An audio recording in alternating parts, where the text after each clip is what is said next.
நான் வீடு கட்ட ஸ்டார்ட் பண்ணும்போதே யோசிச்சு வச்சுட்டேங்க. கண்டிப்பா வந்து நம்மளோட எலிவேஷன்ல சின்னதாவோ, இல்ல பெருசாவோ இந்த மாதிரி வேல் மட்டும் இருக்கணும் அப்டின்ட்டு நான் யோசிச்சு வச்சிருந்தேன். நெறைய Instagram பேஜ் நாங்க சர்ச் பண்ணோம். இதுல வந்து பார்த்தீங்கன்னா, நமக்கு வேல்முருகன் சிற்பி அப்டின்றவர் வந்து ரொம்ப அஃபோர்டபுள் பிரைஸ்ல நம்மளுக்கு பண்ணி குடுத்திருந்தாரு. நான் வேல் மட்டும் தான் பண்ணலான்னு யோசனையில இருந்தேன். ஆனா மயிலோடு சேர்ந்த மாரி ஒரு அவரோட வீடியோஸ்ல பார்த்து எனக்கு பிடிச்சிருந்தது.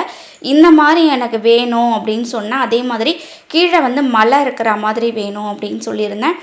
அதே மாரி சூப்பரா செதுக்கி குடுத்திருந்தாரு. இந்த கோவில் வேலை செய்றவங்க தான் இந்த மாதிரி இப்ப பில்டிங்கோட எலிவேஷனுக்கு இந்த மாரி அழகான வேல், மயில் நீங்க என்ன டிசைன்ல கேட்குறீங்களோ அந்த டிசைன்ல சூப்பரா பண்ணி தராங்க. இது மட்டும் இல்லாம அவங்க கலரிங்கும் வந்து பண்ணுவாங்க. அதுக்கு வந்து பார்த்தீங்கன்னா, சூப்பரான ஒரு ஆள தான் நாங்க வந்து சூஸ் பண்ணியிருந்தோம். இந்த வேல்முருகன் சிற்பி தான் அவரையுமே வந்து கலர் பெயிண்ட் பண்றதுக்கு கூட்டிட்டு வந்திருந்தாரு. அவரு வந்து பார்த்தீங்கன்னா, எல்லாமே சேர்த்து ஒரு பட்ஜெட்ல வந்திருந்தது. எங்களுக்கும் அஃபோர்டபுளா இருந்து மத்தவங்கள கம்பேர் பண்ணும்போது, இவங்களது வந்து அஃபோர்டபுள் பிரைஸ்ன்னு தான் சொல்லுவேன். ஆனா வந்து வேலை நுணுக்கங்கள் வந்து அற்புதமா பண்ணியிருந்தாங்க. பண்ணும்போதே வந்து பூஜை போட்டு முருகர வேண்டிக்கிட்டே தான் வந்து ஸ்டார்ட் பண்ணாங்க.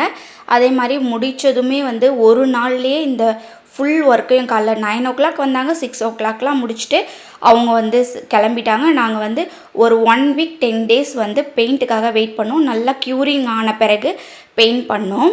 பெயிண்ட் வந்து பார்த்தீங்கன்னா, நம்ம வெற்றிவேல் ஓவியர் அப்படின்ற Instagram பேஜ்லேருந்து தான் இவர நாங்க கூட்டிட்டு வந்திருந்தோம். இவருமே நாங்க சார்ஜ் பிட்டில போட்டு என்ன மாடல்ல சொன்னோமோ அதே மாரி பண்ணி குடுத்தாரு. இவங்களோட ஒர்க் உங்களுக்கு பிடிச்சிருக்கு அப்படின்னா, கீழ டிஸ்கிரிப்ஷன்ல குடுக்குறேன். கண்டிப்பா அவங்கள செக் பண்ணுங்க. அஃபோர்டபுள் பிரைஸ்லயே பண்ணி குடுப்பாங்க.